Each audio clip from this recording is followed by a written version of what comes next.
Hello to all the lovely garment makers who have joined us here this evening for another session answering your clothes making queries, and we have lots of really nice questions. We have things to chat to you about, things coming up, things already here. Peter is in the room, and of course David is here. If David wasn't here, you wouldn't be hearing or seeing me. So I will immediately pass you over to David, as I always do, so that he can welcome you from wherever you are watching. Hi everybody, so we have a number of people who are here already. Susan Jenkins, you were first to say hello today from Clumber Park, once again in your motorhome. So she says she does have a real house, she's just not in it much in the summer. Well, we can understand why. Deb from Rhode Island, hi Deb. Pam from sunny Broadstairs. Cilla Moncrief, Gillian, Janet Chisholm, Beth Fitch, Sarah Runnacles, Fiona Harpin, lots of people on already, so it's good to see everybody. And I think hopefully I haven't seen any messages saying you can't hear us, so we should be ready to go. Okay, and Peter is also here, and he's going to do his usual excellent job of drawing two numbers out from our membership so that two of you can win a little gift this month. And what have I got for you this time? Well, we are going to send two people. It's a pin cushion, or it is sold as a pin cushion, but it's actually a weight. So it looks like an old-fashioned spool of thread, but it's really weighty. I have several of these the weights, and it's made by Foxglove and Field, who are... Oh yes please, thank you David. Oh no, that's the wrong one. That's the wrong picture. Okay, I'll keep chatting. Yeah, so they are in Lincolnshire, which is not very far away from me, the lady in Lincolnshire. And so it's a lovely weight, but it has a soft rounded section to the top that you can pop your needles and pins. Oh, well done. You can pop your needles and pins in, and it is magnetized, so your needles and pins will stick on the outside. And actually I should tell you that also it picks up practically everything on the magnet, but I find them really useful. They're really great, these things, and not just as the pin cushions but the weights as well, because they're so easy to pick up. You know, there's a nice depth to them, and also they don't cover a big area when you're cutting a pattern, so they're not getting in the way, so they are really useful. So Peter, come and say hi, bring your little bag of numbers, and yeah, tell us what's been happening in your world today. Well, do you want me to just draw the numbers first? It's entirely up to you. Well, so say hello to the camera. Hello. This looks like a very easy job, but actually it's tremendously skilled. Yeah. I have two numbers. Okay. You want me to show you? Okay, oh, so something else is coming. You never know with Peter. So, oh my goodness. Out in the hedgerows. Can they see that? Well, they will when you see that, because collecting what look like damsons but are actually bullaces, which is a kind of wild damson. So, what these are for, Peter? What are these for? Probably making wine, but we could also make jam. We have made jam before with them, but we have made wine before with them. So I think what Peter was doing today, he went out before lunch. My sister's been here, I'll chat about that. But he went out before lunch and he said, I'm just going out. And I said, will you be back for lunch? He didn't come back for hours and hours and hours. Yeah, not just doing this. Yeah, I know. But I think he's been scouring the hedgerows to pick fruit that is not close to the road, so that it's not polluted. So for those of you who don't know, this is kind of wild plum. The smallest one is a sloe, which you can make sloe gin from. Then the next size up, the bigger one, is a bullace, and this is a bullace. And how do you spell bullace, Peter?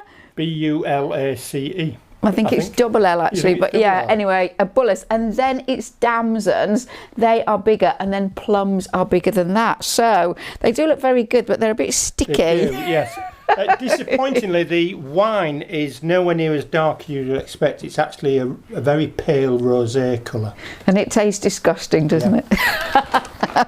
Thank you for that, Peter. We always like these extra little bits of information.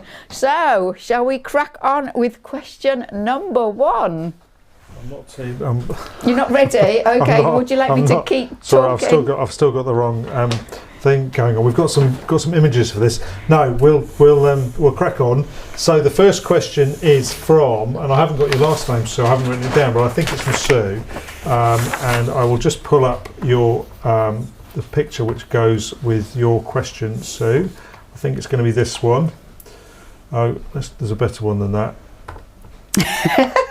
There we go. So Sue says, I've made a pretty little dress for my granddaughter, but I found it really difficult. It's got a V-shaped yoke which is attached to the main dress with gathers. I struggle to get a good finish at the V point and on the end of her back yoke. Is there a neck to this? I've put some pics below. The pattern was my mum's, so pretty old. So that was the pattern that I showed you there. So that's the pattern. And then there were some close-ups, I think, of the bottom of the V, which don't look too bad to me. But Philippa, what have you got to tell us about that? As you know, I'm not an expert on these things. I just press buttons. Okay. Well, it's such a cute little dress. I absolutely love it. And looking at the image, it looks to me as though it's probably from the 1950s, looking at the hairstyles of those children and the style of the illustration. It could be into the 60s as well. So yeah, it's really cute. Now then, when you are making children's wear, one of the difficult things is everything is so much smaller, isn't it? And the smaller it is, the harder it is to kind of get into the thing that you are actually working on. And with this little dress, David, I'm just going to ask you to go back to the image of the instruction sheet. So the picture, that's it, brilliant. So if you look at the instruction sheet there, what you can probably see towards the bottom is that the little sleeve, it has a kind of raglan seam, but the sleeve is joined to the front and joined to the back, and you have to put the sleeve in before you can put the yoke on. So you can't really work on this, you can't work on the front and then work on the back. I don't know whether the instructions, and I can't tell from this, tell you to sew up the side seam before putting the yoke in, but what I would suggest is that the sleeve is attached at the front and the back, but you leave the side seam open because you've got a little bit of kind of more maneuverability and an ability to get in there. Now, I would not sew this on as it is suggested, and I'm sorry, David, I'm going to make you work hard here, but if we could go back to the image of the little dress that is on the actual hanger there. Yes, thank you. Can you see that the gathers on the front there, I mean, they are into the sleeve, but also they go right down to the V at the front of that yoke section. I would tend not to carry the gathers right down to that V. Thank you, David. If we could go back to me, thank you. I would tend to keep about an inch or so to a couple of centimetres on either side of the V without any gathers. That's going to give you a flatter area at that centre front and also the centre back point, which is going to make it easier to do a good job there.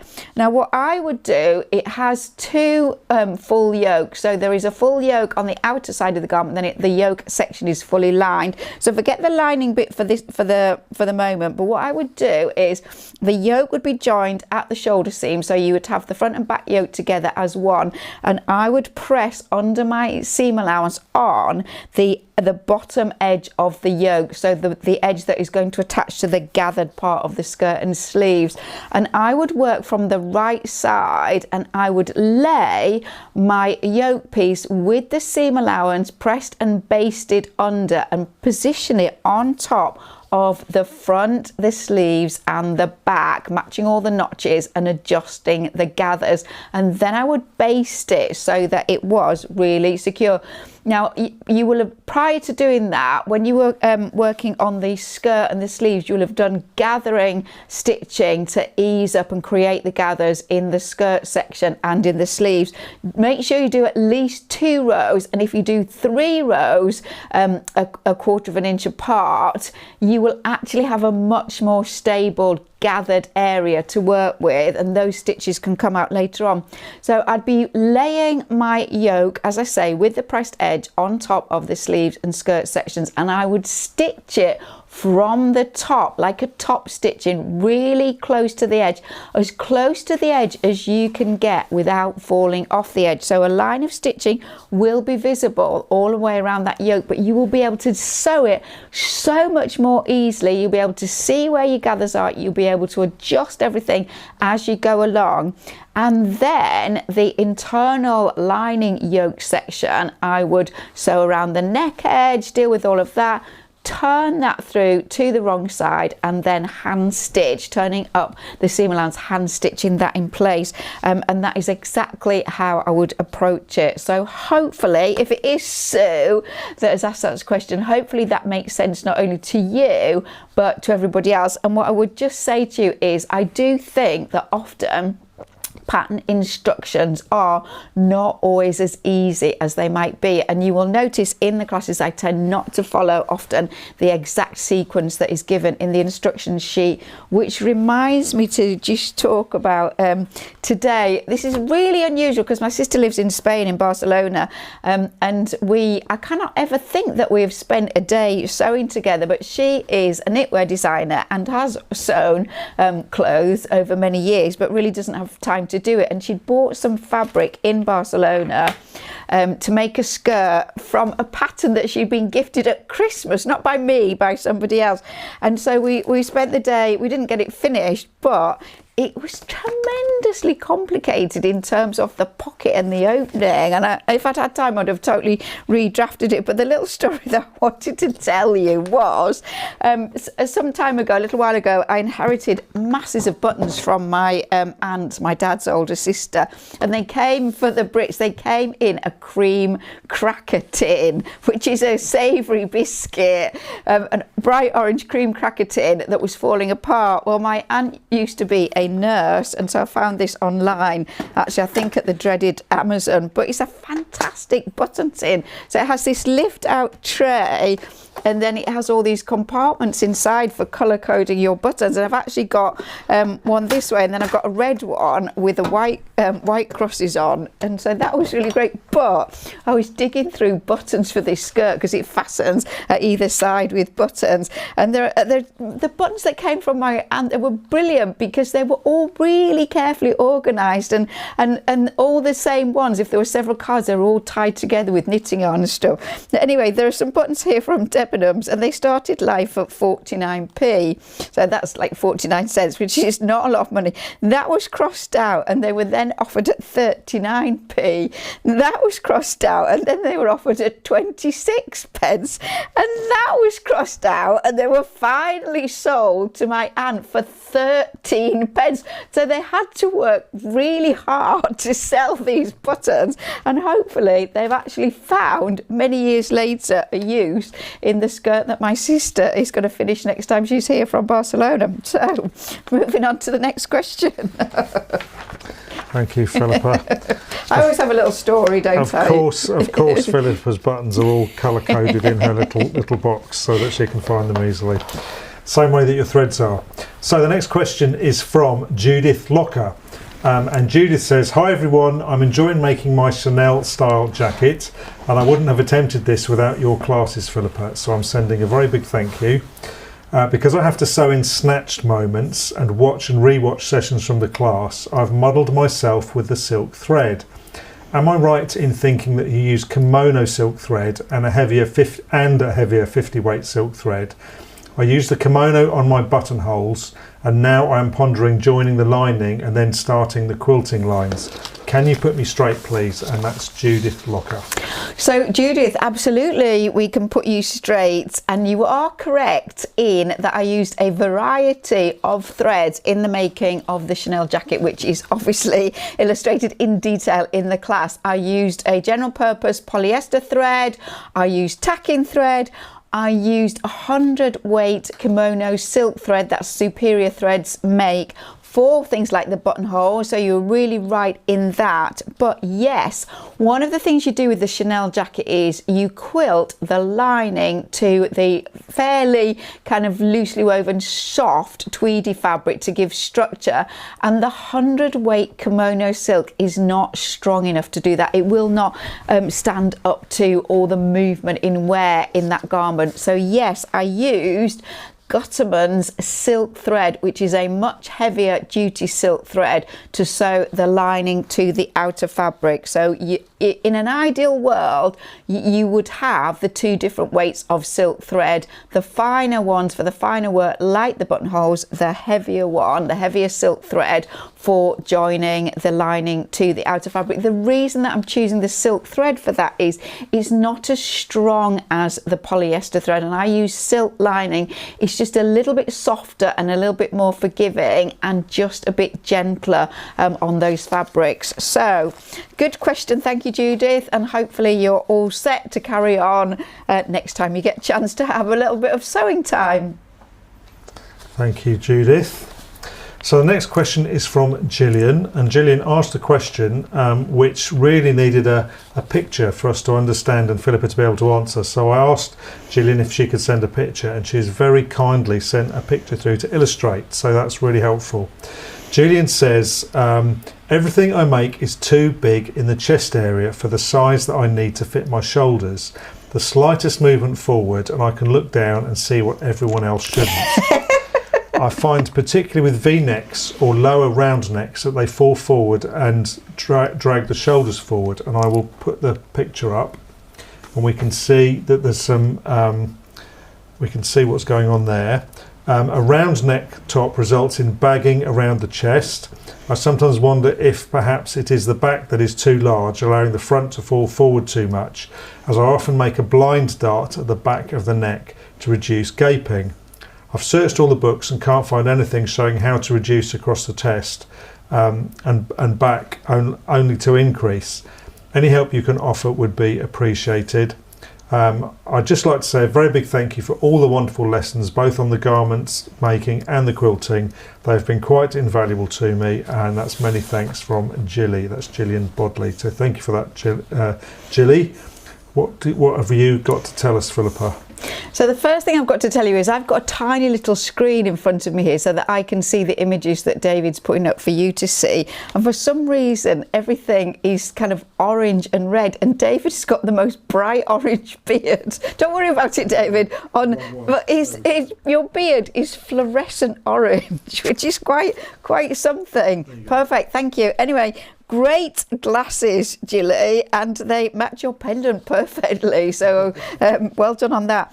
Now then, this is what I think, Gilly, is that you have slim shoulders and a slim upper body, and I think that you have quite a full cup size, and I'm going to hazard a guess to say that your cup size is probably a C or larger, and you need to buy a smaller size pattern and do a full bust adjustment so that you are reducing the size of the garment across the shoulders, front and back, but you are increasing the amount of fabric in the horizontal and vertical plane across the bust to accommodate your full cup size. Because what is happening with the garment is that it's kind of riding up and giving you excess fabric around your neck because it's too snug across the bust.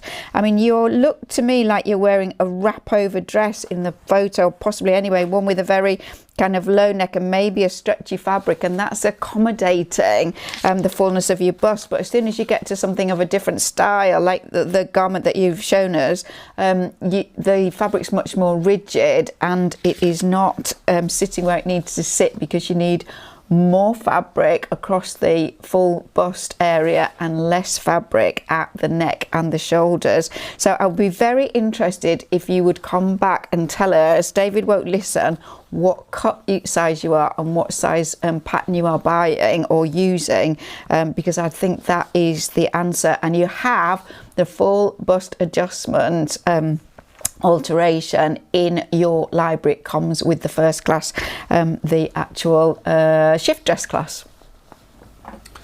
Okay, thank you. So hopefully that is helpful, Gillian, and it sounds to me as if you might have been going the wrong direction. So hopefully Philippa's pointed you in the different direction. Okay, the next question is from Sarah Runicles. Hi, Sarah. And Sarah says, hello, Team Philippa. At the Festival of Quilts, Mr. Barnyarn sold me some titanium sewing needles, which he said would last a girl a lifetime. I chuck my needles out on a very regular basis. What are your thoughts on this? And then she adds another note, peg bag under construction. Thank you for all your tutorials. Your work is much appreciated and enjoyed. And that's from Sarah Runicles. So I'm just going to pause on answering the needle question because Sarah has mentioned the peg bag, which is a class that we released on Tuesday of this week, and you will have had an email about that, and it's a really fun project, a really nice class where I explained to you all of the design process, and you would think it would be really simple, and David thought he was going to be filming for half an hour, and as we were filming he said, gosh, I didn't realise there was so much to think about in designing a peg bag. And so the class explains the peg bag, talks about all the materials and equipment that you will need, and then the construction. There is a pattern that is downloadable that you just need to stick together, not difficult. And so actually happened to have a message from Sarah this afternoon, and Sarah knows my sister Stephanie, so I messaged back to say that we were making a skirt, and then Sarah came back again with an image of her finished peg bag. We only released it on Tuesday. Yeah, exactly. And it's amazing fabric. It is absolutely fantastic. So Sarah was not expecting to be one of the stars of this evening's show with her peg bag. Now, I'm not saying that that is the first completed peg bag, but what I am saying is it's the first one that anybody sent us an image of. So well done on that, Sarah. Thank you for being such an amazing student. In fact, I need to send that on to Stephanie so that she can see it, my sister. All right, the titanium needles. So these are, I imagine, made by Superior Threads, if they're the same ones that I have got. These are Microtex needles with a titanium coating. So as you know, titanium, I mean, I don't know much about titanium, but it's a very hard metal. So the needles have been coated with titanium to make them stronger and stay sharper for longer. It's a tricky one, isn't it? I mean, I can't say that any needle will last your lifetime, Sarah. You've got a lot of years ahead of you there. So what I would say is Superior Threads do have a very good website, so it would be worth having a look at their website to see what they actually say about their titanium needles. I mean, I have used them. I have to say that in use, in terms of the actual stitching, couldn't really tell any difference between these and the normal Microtex needles that I buy. I mean, I think that if you are starting to get needle damage, you know, so the needle is damaging the fabric as you are sewing, if your tension starts to be off, if you feel that the actual stitch is not as good as it was, then you know the needle does need changing. And I've spoken before about the theory is you change your needle after every 8 hours of sewing with a regular needle. Well, none of us ever do that. So I would just be guided by the quality of the stitch that you're getting and the feel of the needle. I mean, you know when a needle's blunt because it goes pop, pop, pop as it tries to take the stitch through the actual fabric. So I don't know really. I really don't know. They do cost quite a lot more, so you do need them to last longer, else why would you bother with that extra expense? So have a look at the Superior websites and see what they have to say on it, because they are the masters on that. And it is interesting actually, Sarah, because I do have several packets of these. I did buy quite a number of them, and I don't actually use them. They kind of sit in a special little box really, so, and they're not something that is like, oh my god, that is so much better, I must put that in the sewing machine. But I do have them and have used them in the past. Okay, so let us know, Sarah, how long they actually last. I think we're sceptical that it'll be a lifetime. So the next question is from Sharon Tooby, and we've got a picture that goes with this one. And there's Sharon, and she says, hello both. I recently asked a question in the group, and I thought I'd ask for Philippa's thoughts, please. I made a blouse by a popular indie pattern. It had fluttered sleeves, and the instructions were to sew up the side seams of the sleeve and bodice and insert the sleeve in the round. I've only ever done sleeves on the flat before sewing up the side seams. I use my normal method and am pleased with the results, but I'd like to know if there is a time or specific pattern type when it is better to insert in the round, or is the flat method suitable all of the time? Thank you, and I'll be watching on catch up as I will be at gymnastics with my daughter. So there's the pictures. What do we think, Philippa? Well, I want to know what Sharon's favourite piece of apparatus is, seeing as she's a gymnastic. She's not around to tell us, unfortunately. Is it the beam? Okay. Or the floor with those ribbon things. Anyway, Sharon, what I would say is the majority of the time I do exactly what you do, and I join the shoulder seam, and then I put the sleeve in, and then I join the side seam. It is much easier to do it on the flat than in the round. And when you have a regular one-piece sleeve, I cannot really ever see any reason why you would do it any other way. However, if you are making a more tailored garment with a 2 or even a 3-piece sleeve, which we have in the Chanel jacket, the sleeves in the seam do not run on the underarm. They are offset to either side of the underarm and do not correspond with the side seam. And so on those occasions, you do need to put the sleeve in on the round, because there is no other way of getting the sleeve in, because you don't have corresponding underarm seams. So you're right to do what you did, continue to do that unless you have a 2 or a 3-piece sleeve where the seams do not correspond with the underarm. So that is my answer, and hope gymnastics went well. Okay, so Catherine Keel has asked, what is a peg bag, please? Oh, so you're obviously in America.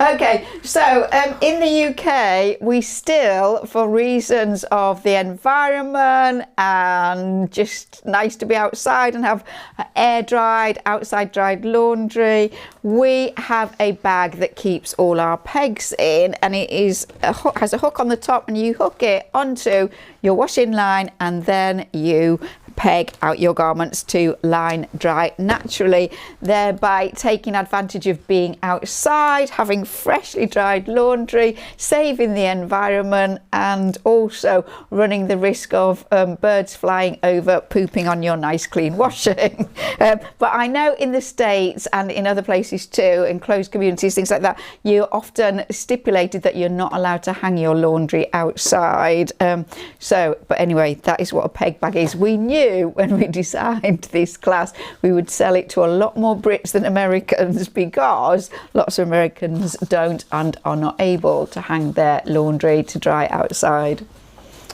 Okay, so there we go. That's what a peg bag is. Sarah Runnacles has said, who asked the question about the titanium needles, she said they will last a very long time if you don't use them, Philippa. so Thank you, Sarah.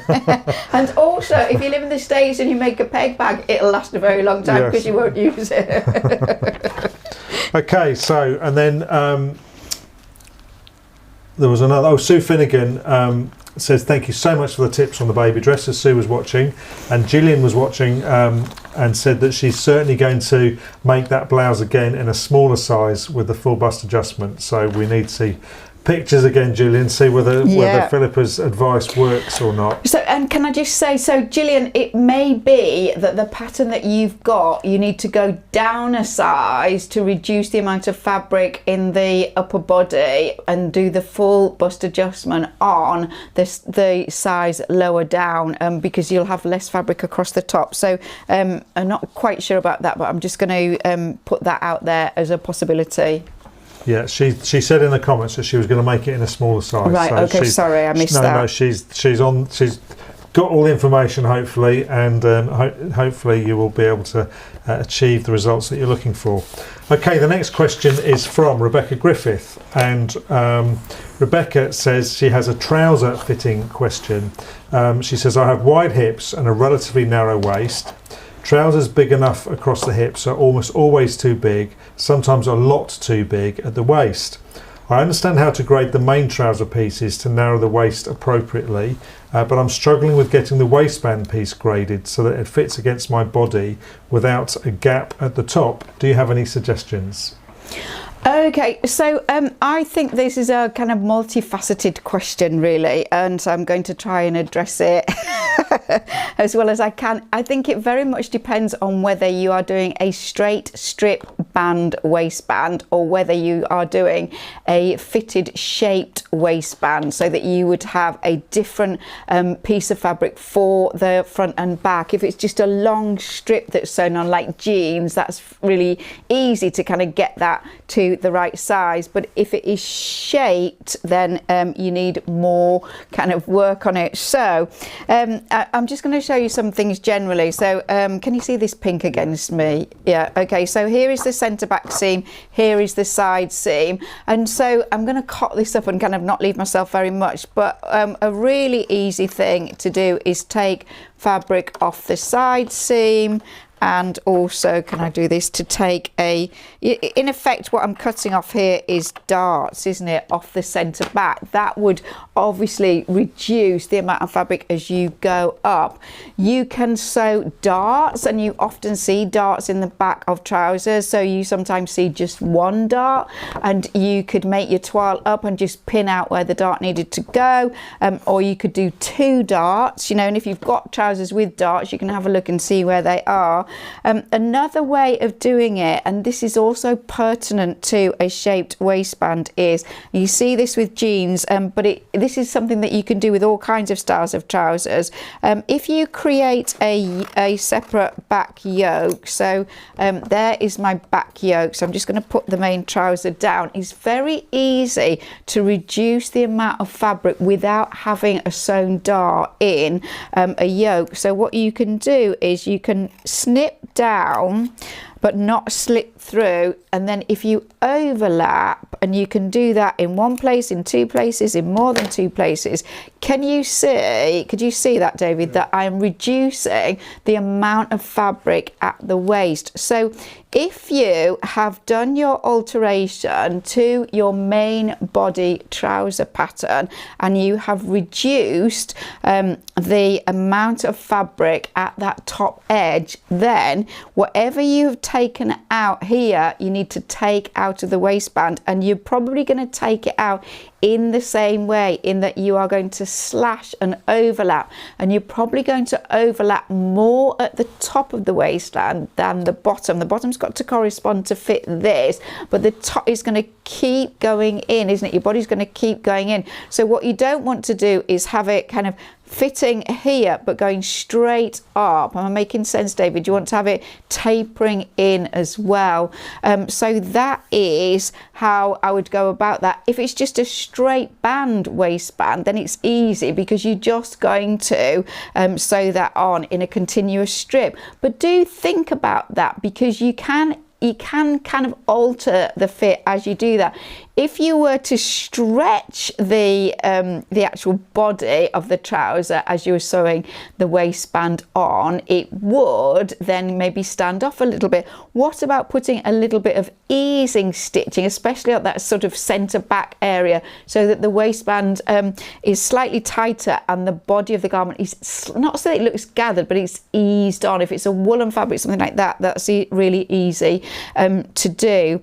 Now, I do want to kind of caution you on this, because I do have the same problem, and you may have trousers and jeans like this, that the smaller you make the waist, the more difficult it is to get the actual trousers over your hip, because you only have a limited amount for the zipper, especially if it's a centre front fly, yeah, and you can get the trousers so far up, and then you get to the widest part of your body, your hips, and you're really struggling to get those trousers on, because there simply isn't the amount of fabric, and the length of the zip is quite short. So you've got alternatives that you can do to that. If it's a dressier pair of trousers, you can put the zipper in the side seam and have a longer zipper.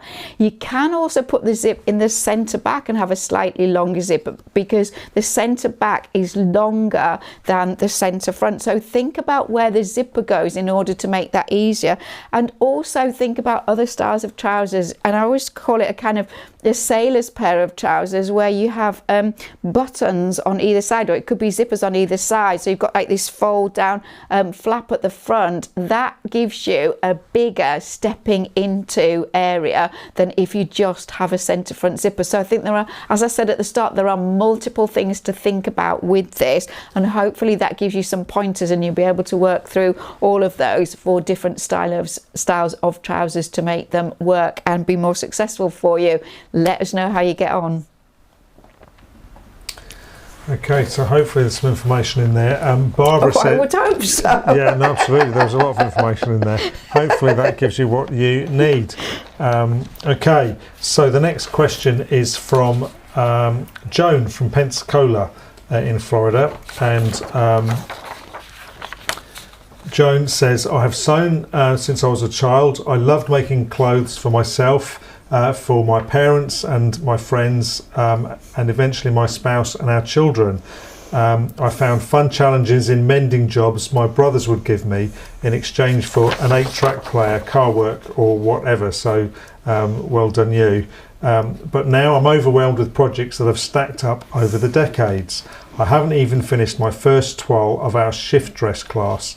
I watched the class over and over. I keep plodding away at this gift or that, trying to catch up, not just in my sewing, but in so many aspects. My sewing and quilting techniques have grown and changed with every class, but I've not started from the beginning to make the shift dress to build on from there, which is my goal. When I'm sewing, I hear Philippa's voice guiding me in the proper way, making the results so much better. I need some positive way to categorise and accomplish the projects I so want to finish to give to my loved ones. With the fabrics and patterns I've had waiting for years. Thank you for any tips to get some momentum. And that's from Joan in Pensacola. So David, I have a question for you. What is an 8-track player? It's a CD. Oh, okay. CD, a cassette. Cassette. Okay. It's a cassette with 8 tracks instead of just one. Okay, thank you. Right, okay, Joan. Joan from Pensacola. You're not the Joan that that hosted me some years ago when I taught in Pensacola, are you? I'm interested to know. We don't have your surname there, Joan. Anyway, Joan, it sounds like you are just far too nice. I mean, I know that we all want to make lovely things for the people that we love, to show them that we love them, but they know that you love them anyway. So I think that you, well, what am I going to say? I mean, you will go your own way with this anyway. I would suggest spending a day or two sorting through the projects that you've got lined up, because I would ask you to look at them and kind of put them into at least 2 categories. Does this still appeal to me? Do I want to make this, or have I moved on from this? Is this outdated? Is this not what I want to be doing? So I would kind of try and let go of some of the projects, because if you've had them for years, they may no longer be relevant, be fashionable, be your current taste, and so on. And I would gift those to charity, to a thrift shop or something like that. And then I would focus on the ones that I've still got. Now, you will have people in mind, you'll have got that project in mind for a particular person. Have a discussion with the person. Say, I started thinking about making this for you 15 years ago, but I haven't got around to it. Would you like it? Or is this of not really, to your taste and anything? You might be able to lose some that way. And they can also go in the pile that is going to be gifted. And then I would just do whatever appeals to you at the time. So if you've got 5 projects there and you're looking at them, you're thinking, well, I really feel like doing some sewing. What am I going to sew today? Do the ones that you feel are going to bring you joy and enjoyment in the making. And I know this isn't the right thing to say kind of in our world, really, because we all have too much stuff and, but really, does it always matter if you don't get the thing finished, if you enjoyed making it? And it might be worthwhile just, even if you've got partially done projects, seeing if there's members perhaps in your quilt group or your sewing friends who might like to take something on and finish it and kind of gift it on themselves. So I would be just kinder to yourself and know that our time here is limited, and do the things that you really want to do and not the things that you feel obliged to do, and do the ones that really float your boat and make you feel excited about creating, and the others, put them to one side, pass them on.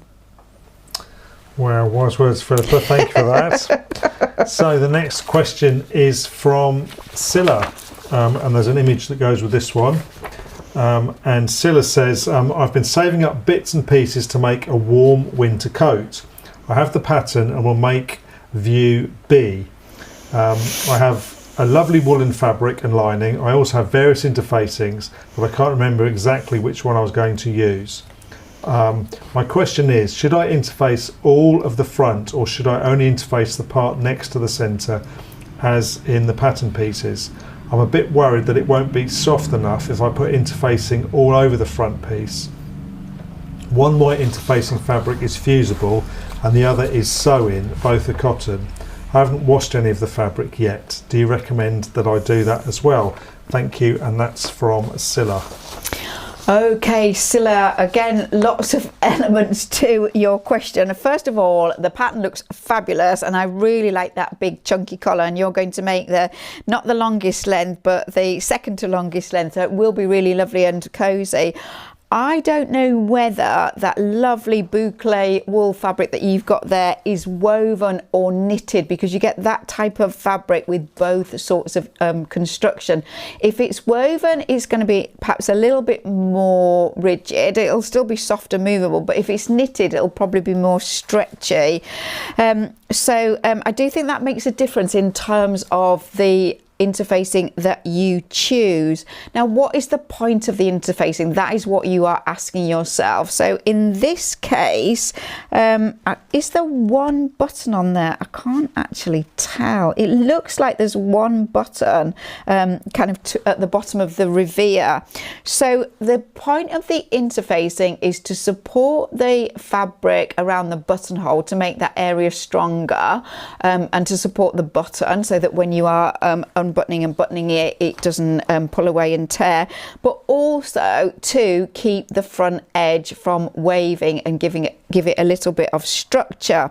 So because your fabric is so soft and cozy, yeah, you don't want to have this lovely movable sleeve, back, body piece, and then this really rigid front section. So I would do a minimal amount of interfacing on the front, but I would be very tempted to buy a non-woven fusible that is designed for stretch fabrics, and then that's going to have a softer handle to it, and it is not going to really make the actual fabric seem very rigid. And I would fuse a little bit onto the fabric and see what I thought of the feel of it. So yeah, you're probably going to interface your collar. You are probably, I'm going to say, just put a fairly narrow strip down the two front edges, and then just a kind of squarer section where the button and buttonholes are going to be. So I have to say that I don't think that the interfacings that you have got are quite what you want. If you were really wedded to them, I would cut them on the bias so that they are more stretchy. Okay, thank you. So the next question is from Kate Coop, and Kate says, is there a benefit or downside in either overlocking or stitching round each cut-out piece of the Chanel jacket, or anything else made with very fraying fabric? I'm about to start my second jacket and the fabric is even more fraying than with my first, and I had a lot of trouble with that, so I'm trying to find a solution before I start this one. Thanks. And that's from Kate. So fraying fabric, what do we think, Philippa? Okay, so the traditional style of fabrics that a Chanel style jacket is made from are quite nubby, open weave, and yes, loose and do fray. And I do think I actually mentioned this at some point in the class, that you can overlock the edges once you've got the pieces cut out, or just hand whip stitch them over to hold things in place. And I think that you do need quite a generous seam allowance. Now, if you are going to overlock overlock it, you don't want a really narrow overlock because it's not really going to bite far enough into the seam allowance to hold things in place. If the overlocking is really narrow, the overlocking itself is likely to pull away and take the actual threads with it. So I think you want a fairly wide 3-thread overlock stitch is what you would go for, and I'm going to suggest that you use the finest overlocking thread that you can find, because if that stitching stays in, what you don't want to see, particularly on the lining side, is the impression of a bulky amount of overlocking thread. And so a really lovely fine overlocking thread, which, as I've mentioned before, is it's Gutterman's polyester, and it's Scala, which is Scala. It's incredibly fine, so it will stabilize the edges without creating unsightly thread bulk. And if you buy it in a fairly neutral color like this is the only color of this type of overlocking thread that I've got, it will work for lots of different colors and patterns and prints of fabric. So that is what I suggest, and failing that, you can hand whip it. Okay. So the next question is from Liz Blenkinsop, and Liz says, I've just finished the shift dress and used the full bust adjustment after lowering the dart, following step by step. I've got the best fit ever. I can now see issues with previous things I've made. Could you do a design on altering busts for a princess line dress and a top and bottom dart, or point to a future lesson where these are? Your instructions are so clear and easy to follow, but I dare not attempt without you. And that's from Liz. Well, we have talked about this a bit, haven't we, Philippa? We have. So yes, we have, and we've chatted about it on previous occasions actually. And I'm going to be honest with you. I have said, yeah, we will do it, and we just haven't got around to doing it. So David and I have been thinking about it, and we feel that it needs to be a kind of mini class just on this particular procedure of doing a full bust adjustment on a princess line, which either comes as a seam line from the shoulder through the bust and down towards the hem, or it comes from the side arm and it is curved and goes through the bust and down to the hem. So yeah, we've definitely got it on our kind of schedule now, haven't we, David? And it is something that we will get to. We have got a couple of other things coming up prior to that, so I think I'll just have to ask you to kind of be patient for a little while, Elizabeth, but we definitely think that is something that is important that we should do. So keep badgering us, but yeah, we will do it. I've said it. Do you want to talk about the thing that's coming up? Yes. So and I did chat about this on the last live session, but we have got the thing much more ready to go now. So on Tuesday, the 1st of October, so that is a week on Tuesday at 7 p.m. UK time, I'm going to be doing a live class, which you will have the opportunity for some interaction on fibres, fabrics and filaments, with the intention of giving both garment makers and quilt makers much more knowledge about fabrics and threads and what to choose, to enable you to have much more knowledge and information to know what to actually go for and what to mix with what. It is a huge subject, and we have covered quite a bit of that in terms of questions I've answered this evening on interfacing and other things. That class will be recorded and it will go into your libraries, so if people are not able to watch live, they will be able to purchase the class and it will go into your library, very similar to the Sewing Machine Savvy class that we did a number of months ago.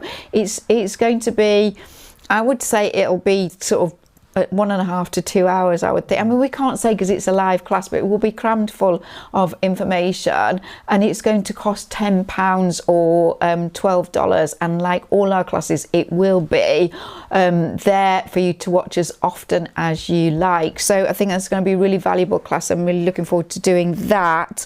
As I say, you've just had the peg bag class, but also on my Instagram page, which is @Naylor Philippa, I have been posting quite a number of lampshades that I have recovered and redesigned for a large renovation project that I keep talking about, and I had quite a number, excuse me, of requests to do a lampshade class, and I am thoroughly enjoying doing lampshades. This is a lampshade that the actual frame came out of a skip, a dumpster, and I have completely reworked it by lining it with stretchy lampshade lining fabric, created the pattern, this lovely linen fabric. It's got piping, big chunky piping top and bottom, and a lovely gimp trim with a little bit of hand stitch in it, and I've done a number of those. And then the ones that I'm just working on at the moment, there are actually 5 of them, for a little pendant lampshade. And this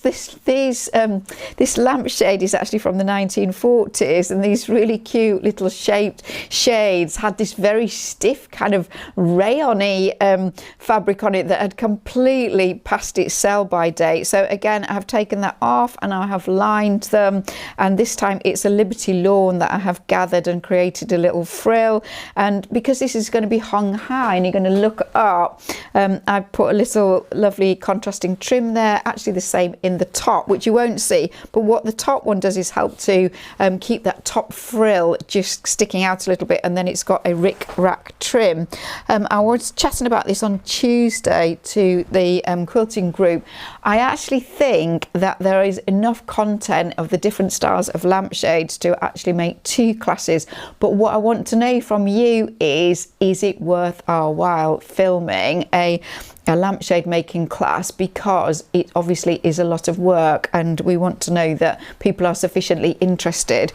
So I would be very keen to know whether that is something that appeals to you, because I'm so into it at the moment. I've done so many things and got so many plans for future lampshades that it is definitely something that I'm keen to share with you.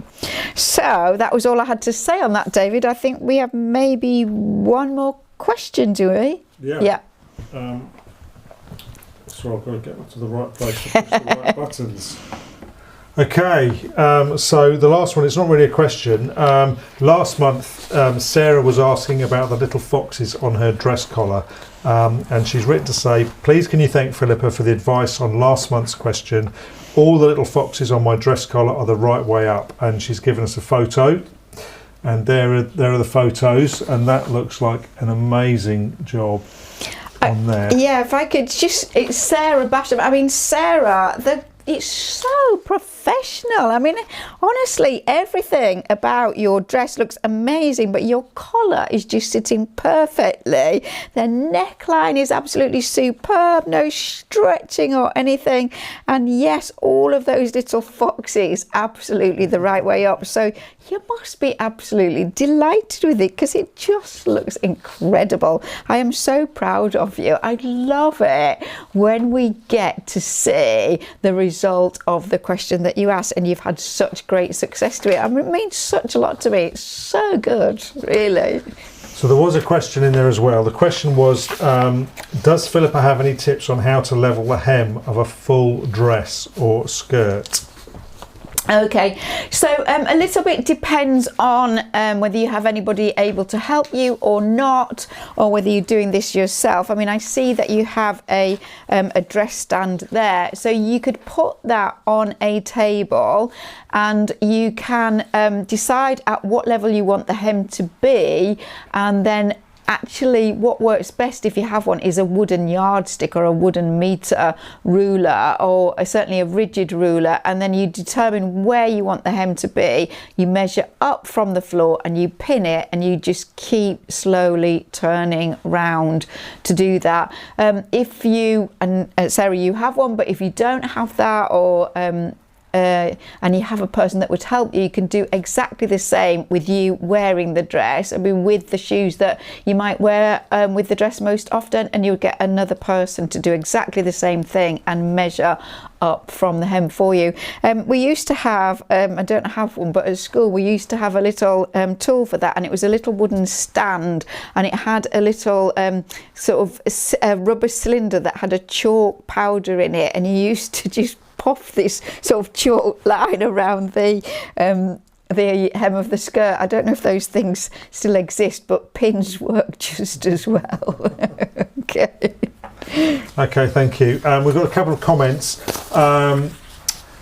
Deb has asked, does Philippa see a text number for her Scala? Let's have So a while you're look. looking for that, another question, another just response. A few people are saying yes, they would be interested in the lampshades. A few other people are saying no, not for them. I made one once, but no call now. Scylla Moncrief says she will look for some stretchy interfacing, just exactly what she wanted to know. So thank you for that. And who else? Oh, there was somebody else. I've lost it now. Oh yeah, that was Kate Coop. Kate's said great, so she was obviously watching as well. Have we got a text number at all? Okay, so there is only one thickness of this Scala. So if you buy Gutterman's Scala, this is what you'll get. But the only other information I've got on it, it says NM, which I imagine stands for number 65/1. And then on the underside, well, I've got two more things. It's the colour, which is colour 464. And then there is a code, and it says 63661. And amazingly, it says made in Great Britain. Oh. My goodness. So, British product. Whoa. How long have you had it? Not that long. No, not that long. 3-4 years, something like that, maybe. Okay, so I am really keen to do that lampshade class, so I would really like to know if you are interested in it, because I just think it's such a great thing to do. It's such a fantastic way of updating your home, because lampshades, like everything else, have, you know, fashions, and it really doesn't take a lot in terms of equipment. You know, you've got everything there. You just need some lining and some outer fabric and a little bit of trim, which you may already have anyway. I mean, fantastic. You could match it to your curtains, cushions, all kinds of things. I mean, we're almost getting to this stage where we need a kind of another series of home sewing with Philippa, because we've got cushions, curtains. What else have we got, David? There are more things, peg bag, and we're building up quite a little range of that. I mean, my sewing expertise, we were just chatting about this for the fabrics and fibres class, you know, I mean, it literally does go back 50 years, and I have sewn so many different things over the years and gained so much insight into just about everything you could possibly imagine to sew. Pretty much, not everything, but an awful lot of it I have done. I really want to share that all with you, because I absolutely adore doing it. It's just so nice. And you don't do anything by halves either, do you, Philippa? When you do something, you understand it, you research it, and then you do it really well. There was just one other comment from Rebecca Griffith. She says, by the way, we call pegs clothespins in the US. So okay. it's a clothespin bag that we're making. So can I just say, I'm not redrafting the lettering to say clothespins. Be British for a little while. Okay. Okay. Right, we need Peter, don't we, to come and...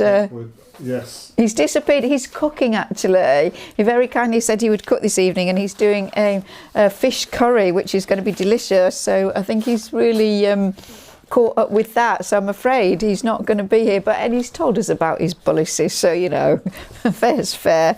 Right, okay. How nice. We have 2 lucky winners, one of whom is a Philippa, who has the same spelling as me with a double PA at the end, although she calls herself Pippa. So Pippa Williamson, and Alex, which is spelled ILIX, Alex Pearson. So lovely gifts for you this month, you two ladies. So congratulations on being lucky enough to have your names and numbers drawn out of our little hat. And we will be in touch. David will get in touch with you and ask you for your postal address. We're going to get those sent straight from the lady that makes them. So they will come to you directly from the lady who creates them and not from us here in Beverley. So David, have I missed anything? That's it. I think we've done everything. Okay, well, as always, really good questions, really enjoyable, a very nice range, and as you can tell, I'm really excuse me, love to see the finished product of a previous question. So don't hesitate when we send out the message to say that we're having a live, don't hesitate to let us know the full story of the item that you are making, because everybody's been kind of invested and wishing you on with it and hoping that the advice that we are giving has been helpful to you in order for you to achieve the results that you'd hoped for. So keep doing all of that. We will be back again towards the end of October. We're a little bit earlier this month. Actually, David's got a holiday that he's going on. He's just had a holiday, so he's really lucky, isn't he? And so in order to kind of keep them in step, they're all going to be a little bit earlier, aren't they, David, for the rest of the year? They're going to be more like the third week in the month rather than at the end of the month. But I'm pretty sure that as we get into next year and the new year, we will go back to the end of the month. So Peter, just come and say hi, because we thought you disappeared and we've already mentioned who are cooking, working in the kitchen. Yeah, you know did how say it that. is. So the two ladies that won are Pippa and Alex. So you can just give them your congratulations. Go on. Anyway, how's the cooking going? Fantastic. Okay, right. Okay. Lots of it. Oh yeah. My husband never ever cooks for less than about 4 nights, and I always say to him, 3 nights is my limit. I'll eat it for 3 nights in a row, but any more than that, I'm not eating it. And it's 5 nights, and I can still be eating it. So variety is the spice of life, Peter. Industrial chef in another lifetime.